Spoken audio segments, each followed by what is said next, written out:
Building Tomorrow with Ideas, powered by BTIA. আমি Asif Iqbal, CEO BTI, আপনাদের সবাইকে স্বাগত জানাচ্ছি। প্রতিবারের মতো এবারও আমাদের এখানে একজন খুবই স্বনামধন্য আর্কিটেক্ট আমাদের সাথে রয়েছেন, যার পড়াশোনা সম্পূর্ণভাবে দেশের বাইরে, একজন নিভৃতচারী, স্বল্পভাষিণী এবং দেশকে গর্বিত করার মতন কাজ তিনি এবং তার দল করেছেন। তিনি আর কেউ নন, architect Shahla Karim Kabir, Studio Morphogenesis. Thank you. প্রথমেই আমি যেটা জিজ্ঞেস করব সেটা হচ্ছে স্থাপত্য কিংবা আর্কিটেকচার, এটার ফিলোসফি কিংবা এটার পারপাস নিয়ে আপনার একটু, যে মানুষ কিভাবে এটা থেকে উপকৃত হয়, আপনার ফিলোসফিটা কি? আমি ইউজার, আমি একটা লে পারসন।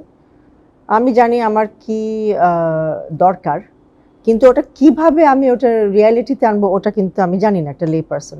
সো তখনই আর্কিটেক্টের রোল আসে, how to make your spaces, weather it is your working spaces or your living spaces, more liveable, more enjoyable, more practical and functional. সব কিছুই আসে এটার মধ্যে।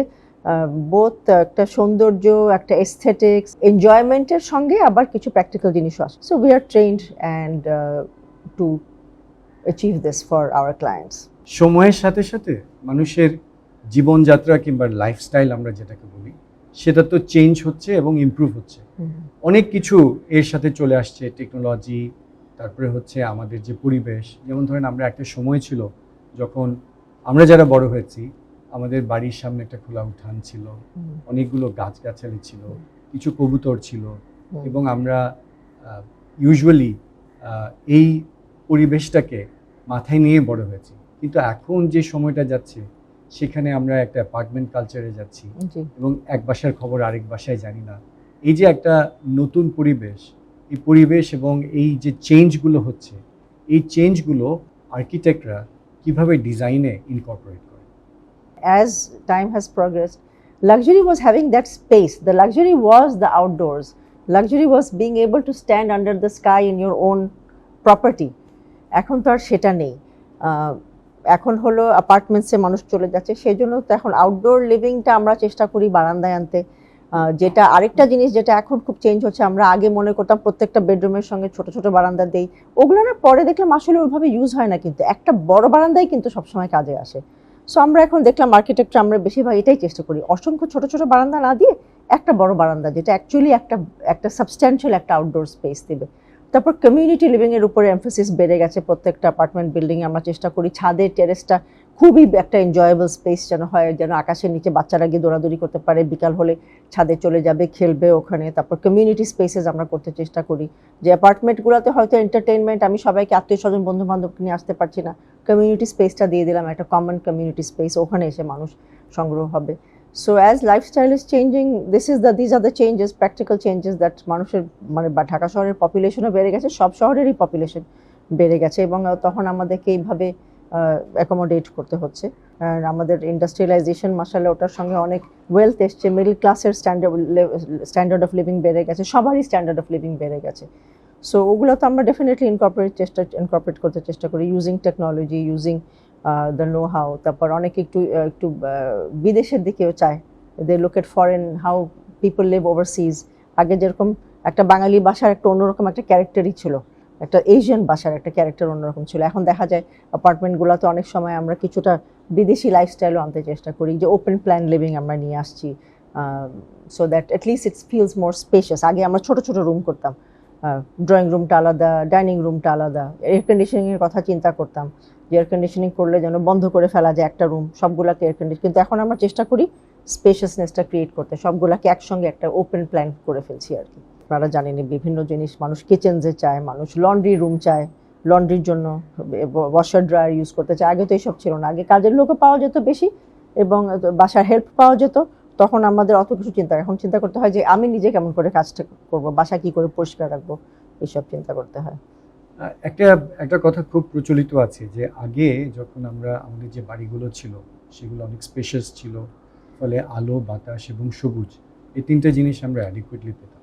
সো একটা তো চ্যালেঞ্জ রয়ে গেছে যে এরকম একটা রেস্ট্রিক্টেড একটা স্পেসে আপনি কিভাবে আলো বাতাস এবং সবুজগুলোকে এনশোর করবেন? অ্যান্ড আই এম শিওর এখানে কিছু সায়েন্স কাজ করে।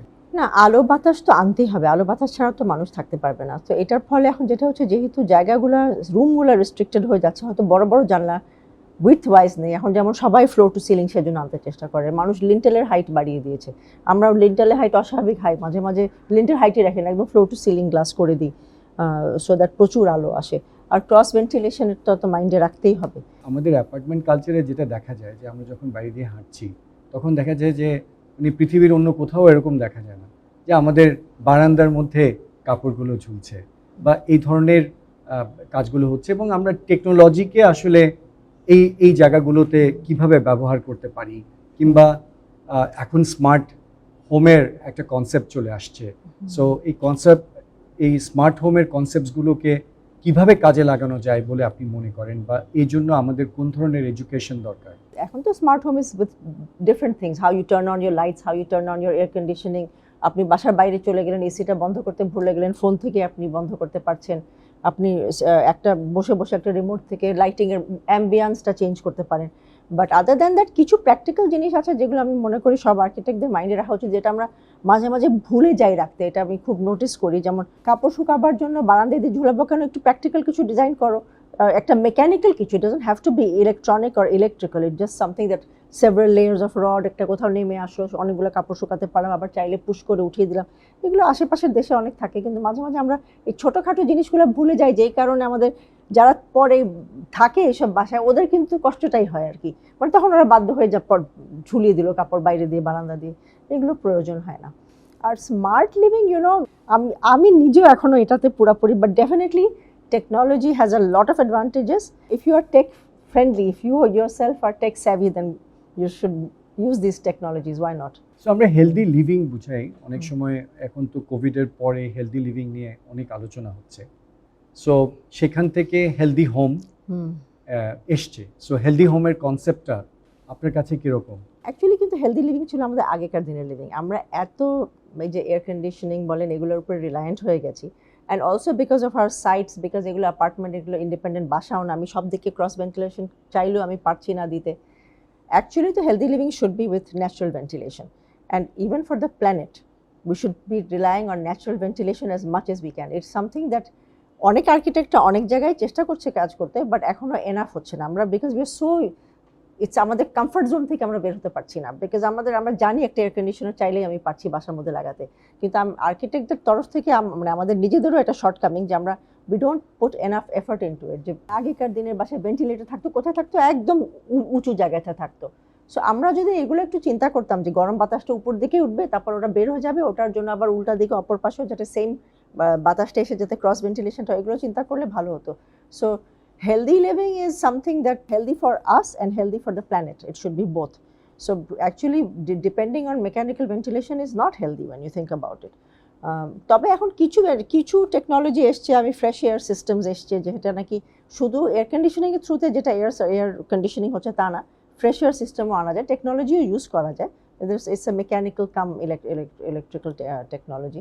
সো ইনফ্যাক্ট আমরা আমাদের বেশ কিছু প্রজেক্ট রয়েছে, যে প্রজেক্টসগুলো আমাদের উই প্রমোট ওয়েলনেস। এই কোভিডের পর থেকে আমরা যেটা করেছি সেটা হচ্ছে যে ওয়েলনেস বলে আমরা আলো বাতাস যাতে একটু থাকতে পারে, সামনে যাতে একটা বড় স্পেস আমরা রাখতে পারি, ভেন্টিলেশনসগুলোকে ক্রস ভেন্টিলেশনসগুলোকে এনশোর করার থেকে শুরু করে আমাদের ধরেন একটা জিম ফেসিলিটিস, তারপরে হচ্ছে একটা ওয়াকওয়ে, এইভাবে আমরা যে কন্ডোমিনিয়ামসগুলো করছি কিংবা বড় অ্যাপার্টমেন্ট কমপ্লেক্সগুলো যেগুলো করছি সেখানে আমরা ওয়েলনেস ফিচার্সগুলোকে দেওয়ার খুব চেষ্টা করছি। এবং এরকমই কিছু ফিচার্সওয়ালা আমাদের কিছু প্রজেক্টস আছে, যেমন 100 ফিট মাদানী এভিনিউতে মিলেনিয়াল একটা প্রজেক্ট আছে, মিরপুরে ওয়েলকাম হোমস আছে। হ্যাঁ, তো এই ট্রেন্ডটা আপনি কি মনে করেন যে this would sort of continue or it should continue? আমি দেখলাম আপনাদের প্রজেক্ট একটা খুবই চমৎকার, মানে বাচ্চাদের জন্য এলাবোরেট প্লেগ্রাউন্ড দেওয়া হয়েছে। এগুলো তো বাচ্চারা, এখন আমাদের বাচ্চারা দেখেন একটা অ্যাপার্টমেন্টে থাকে, কোনো আউটডোর স্পেস নাই, এগুলো থাকার তো ভাইটাল, কারণ এগুলো তো মেন্টাল হেলথের ইস্যুস হয়ে যাচ্ছে না আমাদের এত ক্রাউডেড সিটিজে থাকার পরে। দেখেন প্রত্যেকটা লেভেল অফ সোসাইটিতে mental health has become a major issue. So it's very important to provide all these things. এই যে আউটডোর স্পেস, আমি একটা গ্রিনের পাশে বসতে পারলাম, একটা গাছের নিচে বসতে পারলাম, বাচ্চারা বাইরে গিয়ে খেলাধুলা করতে পারলো, শুধু অ্যাপার্টমেন্টে বসে আইপ্যাড বা টিভির সামনে বসে থাকলো না, এগুলো তো খুব important. And gyms and exercise, being able to provide that, এটা তো এখন সবাই, এভরিবডি, মানে at every level everybody is conscious of looking after their bodies. So definitely those things have to be incorporated. So আরেকটা জিনিস যেটা খুব very popularly known, আমাদের আগের যে সময়টা ছিল সেই সময়ে আমরা এটা দেখতে পেতাম। যেমন ধরেন আমাদের বাড়িগুলোতে, বাড়ির উঠোনে একটা যে গাছ থাকতো, সেই গাছের প্রজাপতি আসতো, পাখির কলকাকলি শোনা যেত। Is there a science available যেটা আর্কিটেক্টরা ব্যবহার করতে পারেন, যেটার মাধ্যমে আসলে এরকম অ্যাপার্টমেন্ট কালচারেও এই ধরনের একটা নেচারের ইন্টারাকশনস হতে পারে? I don't know. I think it's just a matter of, ওই যে আপনি একটা বারান্দা ডিজাইন করলেন, বড় একটা গাছ বসিয়ে দিলেন। আমরা যেরকম স্টেটসম্যানে বড় বারান্দা করলাম, বড় গাছ বসিয়ে দিয়েছি right at the end of the cantilever. ছাদের মধ্যে বড় গাছ বসাও, মানে to think as green as possible. এখন তো মানে বলছে যে তুমি চারিদিকে গাছ লাগিয়ে রাখো, পুরো বিল্ডিংটা let it be a breathing, let it become part of the whole cleaning of the atmosphere.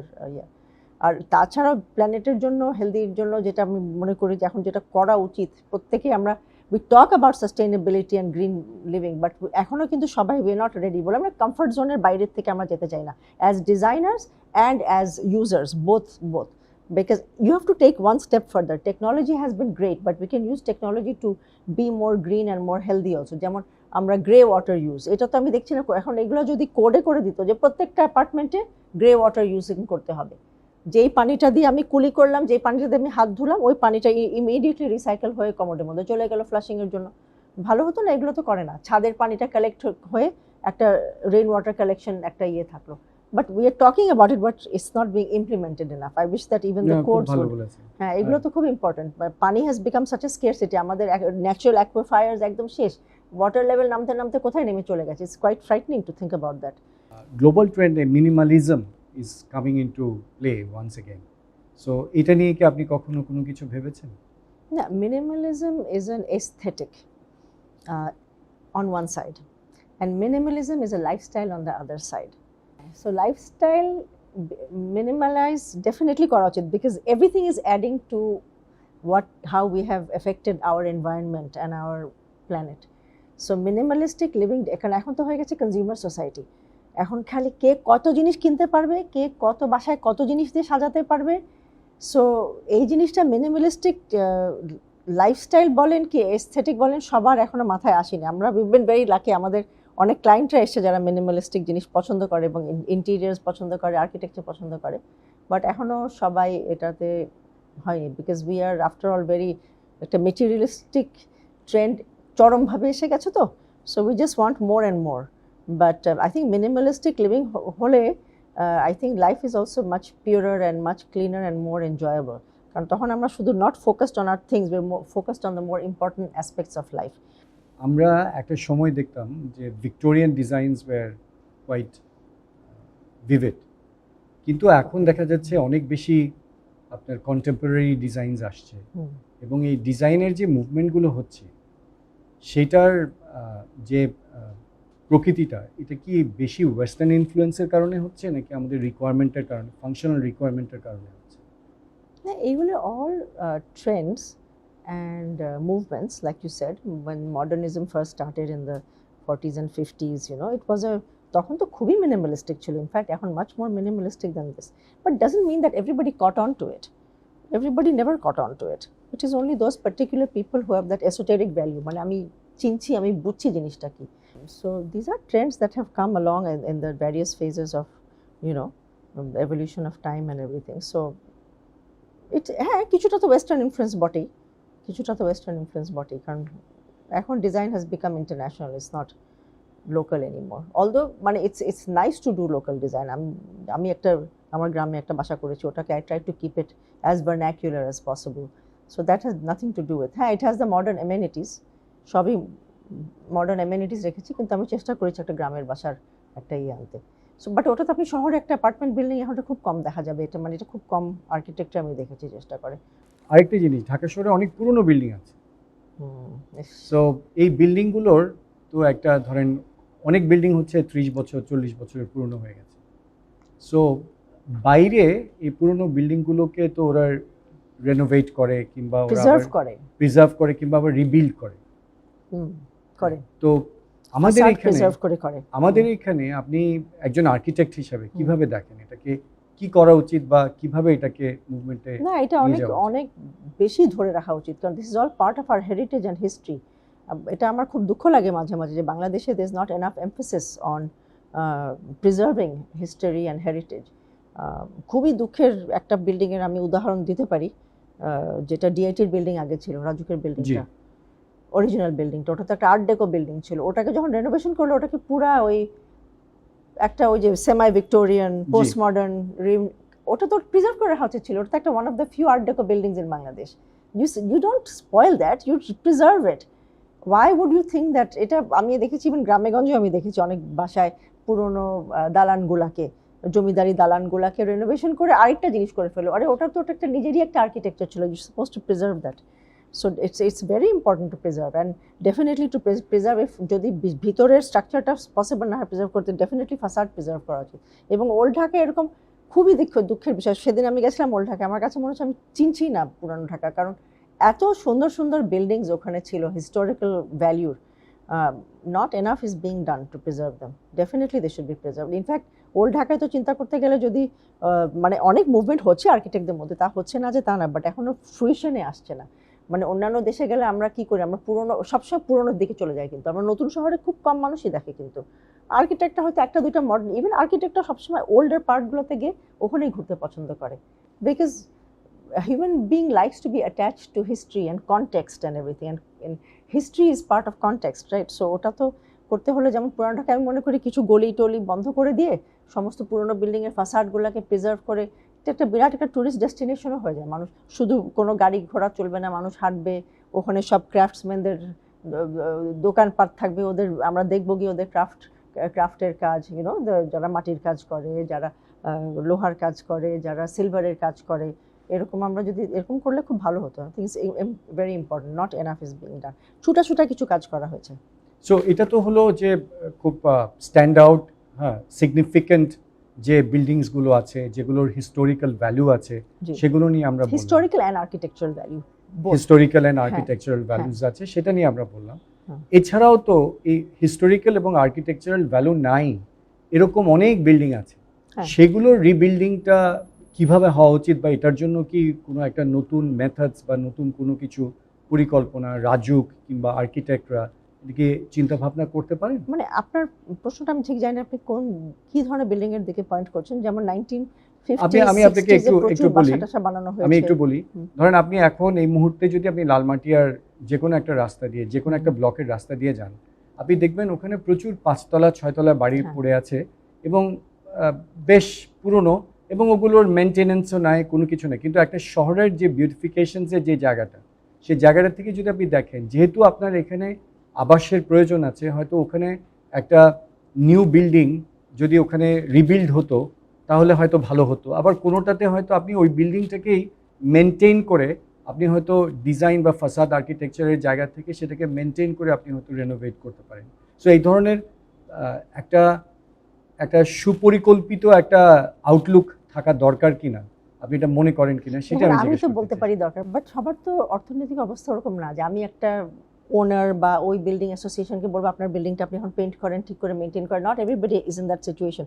Ideally of course, যেটা আমরা বিদেশে গেলে, একটা মোর অ্যাফ্লুয়েন্ট কান্ট্রিজে গেলে আমরা দেখি, আর ইউজারদের অনেক সময় এই এটা থাকে না ওদের, মানে সামহাও এই কালচারটা আমাদের মধ্যে এখনও নাই, নিজের পরিবেশটাকে সুন্দর করে গুছিয়ে রাখ। মাঝে মাঝে কিন্তু বেশি পয়সা খরচ করে যে করতে হয় তা না, কিন্তু এটাই নাই আমাদের এখনো, আনফর্চুনেটলি। এটা আমি প্রত্যেকটা লেভেলেই দেখি, অনেক অ্যাপার্টমেন্ট বিল্ডিংয়ে ওই যেটা আমি দেখি, অ্যাসোসিয়েশন যদি স্ট্রং হয় এবং ওখানে যদি একজন দুজন স্ট্রং থাকে যে না আমার বিল্ডিং, আমার সিঁড়ি, আমার নিচে পার্কিং এরিয়া, আমার এন্ট্রান্সটা আমি নিট অ্যান্ড টাইডি ক্লিন রাখবো, আউটসাইডটা should look neat and clean and tidy থাকে। আবার অনেকে থাকে একদম কোনো পাত্তাই দিচ্ছে না, যেটা আপনি বলছেন, খুবই ব্রোকেন ডাউন, শ্যাবি, একদম রং করছে না, হয়ে গেছে কিন্তু করছে না। So it's hard to say, I mean depending on, ideally definitely করা উচিত। ইভেন শেরেবাংলা নগরের পিছন দিকে আপনি যদি যান, সব ওই যে ইয়েলো পেইন্ট, ওই যে ক্রিম কালার পেইন্টেড বিল্ডিংগুলো, ওগুলো এত সুন্দর, লুই কানের ডিজাইনের কন্টিনিউশন, কিন্তু কোনো মেনটেনেন্স নাই। অবশ্যই করা উচিত একটা শহরের জন্য, দিস ইজ আওয়ার ক্যাপিটাল, আমাদের ক্যাপিটালকে ঢাকা, চিটাগং সব বড় বড় শহরে করা উচিত, অবশ্যই করা উচিত, but I don't know how you would সুপরিকল্পিত যেটা আপনি পলিসি ওয়াইজ হলে ভালো হতো, but I think it's hard also to impose it on everyone. You don't know what financial condition each of those households have. এখন আরেকটু অন্যদিকে যাব, সেটা হচ্ছে যে আমাদের তো এখন ধরেন একটা বাড়ি বানাতে বা একজনের একটা অ্যাপার্টমেন্ট পেতে অনেক সময় লেগে যায়, ধরেন প্রায় 3 থেকে 4 বছর সময় লাগে একটা প্রজেক্ট শেষ হতে। সো ওয়েস্টার্ন ওয়ার্ল্ডে প্রিফ্যাব্রিকেটেড হোমস কিন্তু পপুলার হচ্ছে আস্তে আস্তে। এটা যদিও ইন্ডাস্ট্রিয়াল বিল্ডিংয়ের ক্ষেত্রে আমাদের দেশেও অনেকটা চলে এসছে, বাট আপনি কি মনে করেন যে রেসিডেন্সিয়াল হাউসগুলোতে প্রিফ্যাব্রিকেটেড হোমসের একটা ইউসেজের একটা জায়গা? ডেফিনেটলি জায়গা আছে, অনেক তাড়াতাড়ি শেষ হতো সব কিছু, খুব তাড়াতাড়ি কনস্ট্রাকশন হয়ে যেত, আর ইন্টেলিজেন্টলি ডিজাইন করলে ওয়াই নট, অ্যাবসলিউটলি।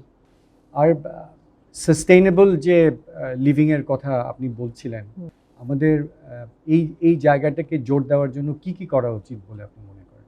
পলিসি লেভেলে যদি করতে খুব ভালো হতো তাহলে এটা you would be bound to do it, but আপনারা মানে as each real estate company, as your company, you can have your own policies that certain আমরা কিন্তু সেটা করছি। ওয়াটার ইউসেজ, মানে খুব অ্যাম্বিশিয়াস হতে চাইলে biogas usage, which is something that is also something that people internationally people have started to think about. There are many things to do. So একজন architect হিসাবে আপনার তো ধরেন আপনাকে যদি একটা ওপেন ক্যানভাস দেওয়া হতো যেখানে আপনি তৃপ্তির সাথে ফুল স্যাটিসফ্যাকশনের সাথে আপনি কাজ করতে পারতেন, তাহলে কোন কোন বিষয়গুলো আপনি প্রত্যাশা করতেন বা এক্সপেক্ট করতেন যে এই কাজগুলো বা এই বিষয়গুলো আমি নজর দিতাম? মানে বিষয়ের চেয়ে বেশি আমি যেটা বলবো, প্রত্যেকটা ক্লায়েন্টের যেটা করা উচিত আর্কিটেক্টের সঙ্গে, তোমার যেটা চাহিদা তুমি বলে দিবে, একটা ব্রিফ তো তৈরি থাকতে হবে। ক্লায়েন্ট তোমার কথা শুনে কি কি প্র্যাকটিক্যালি মানে ফাংশনালিটি কি কি লাগবে তোমার, আর তোমার কি কি তুমি কি স্বপ্ন দেখছো, তারপরে you should leave it up to the architect. You should not interfere with the architect continuously during the design process. এইটাতে খুব ডিস্টারবেন্স ক্রিয়েটেড হয়। সো তখনই আর্কিটেক্ট একটা ফ্যান্টাস্টিক প্রজেক্ট ক্রিয়েট করতে পারে when you give them the freedom দিতে হবে। Continuous interruption and continuous meddling in the design প্রসেসে করলে কিন্তু আর্কিটেক্টের ক্রিয়েটিভিটি অনেক হ্যাম্পার্ড হয়ে যায়। And also you have to be open to the fact that the architect is the expert. You have come to an architect after all. So an architect is somebody who knows the functional aspects as well as the aesthetic aspects. And an architect is not interested in designing just something blah for you. You know, obviously everybody wants to create something beautiful because we are artists as well as scientists, as everybody knows. So ওই জিনিসটা trust your architect. You know, you have to trust your architect. Just একটা complimentary question এটার সাথে, ফ্রিডমের সাথে।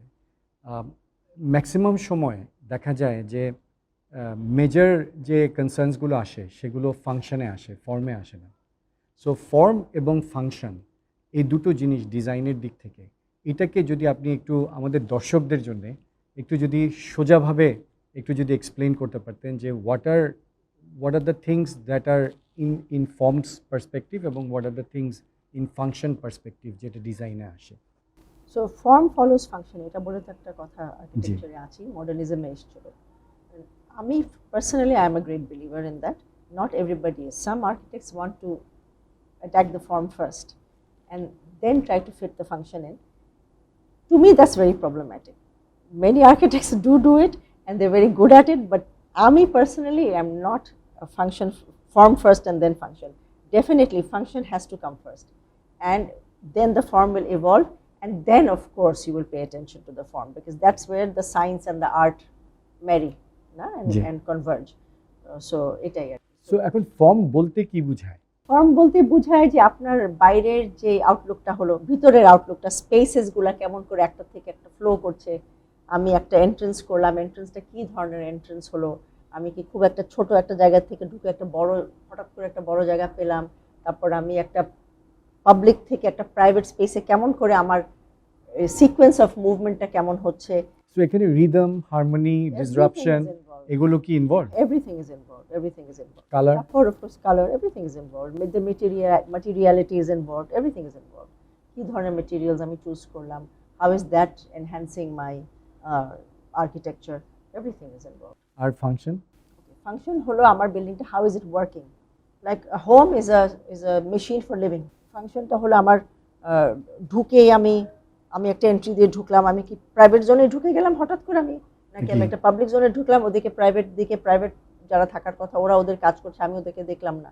তারপর আমার কিচেনটা কি, কিচেনের গন্ধ টন্ধ, এভরিথিং, কিচেনের গন্ধ আমার লিভিং রুমে এসে পড়লো কিনা। তারপর হাউ আর মাই ভেরি, ওই যেটা বললাম service areas working, is it a convenient place, is it giving me the service that I need without disrupting my quiet zone. So function is the practical aspects of আমি কিভাবে আমার প্ল্যানিংটা করলাম, আমি কিভাবে আমার প্রত্যেকটা স্পেসকে কানেক্ট করলাম, that is what function is. আমরা প্রায় অনুষ্ঠানের শেষ পর্যায়ে চলে এসেছি। তো শেষ করার আগে আপনার যদি আমাদের দর্শকদের জন্য কিছু বলার থাকে। আমি এটাই বলবো ক্লায়েন্টদেরকে যে trust your architect, trust your architect. আপনারা একটা প্রফেশনালের কাছে গেছেন, যেমন আপনারা ডাক্তারের কাছে যান বা একটা লয়ারের কাছে যান, তখন তো আপনারা ওনার এক্সপার্টিজের উপরে নির্ভর করে। সো আর্কিটেক্টকেও আপনারা ট্রাস্ট করবেন ওইভাবেই, কারণ you have gone to a professional who has studied their field in very, মানে ডাক্তারের মতো আমাদের বাংলাদেশে 5 বছর লাগে, অনেক দেশে 7 বছর লাগে আর্কিটেকচার করতে। So trust your architect and depend on them and trust what they will give you. Definitely you will put forward your requirements, but after that put your trust in your architects. So আজকে আমরা আপনার সাথে real estate বিষয়ক যে podcast building tomorrow with ideas powered by BTI, এখানে অনেক কিছু আলোচনা করলাম। এবং প্রিয় দর্শক, আজকে আমরা এখানেই শেষ করব। সামনে যদি আপনাদের কোনো প্রশ্ন থাকে রিয়েল এস্টেট বিষয়ক এবং আপনার স্বপ্নের আবাসন নিয়ে, যদি আপনি কোনো একজন স্থপতিকে প্রশ্ন করতে চান, তাহলে আপনি প্রশ্ন করতে পারেন কমেন্ট বক্সে, কমেন্ট সেকশনে আপনি লিখতে পারেন। এবং এটাই আমরা অন্য কোনো স্থপতির সাথে যখন আলোচনা করব, তখন আপনার প্রশ্নটা আমরা ওনার কাছে করে আপনার এই জিজ্ঞাসাটার একটা উত্তর দেওয়ার চেষ্টা করব। এই পর্যন্তই থাকলো। আপনাকে অনেক অনেক ধন্যবাদ। আবার দেখা হবে অন্য আরেকটি পডকাস্টে। সবাই ভালো থাকবেন, সুস্থ থাকবেন। শুভেচ্ছা।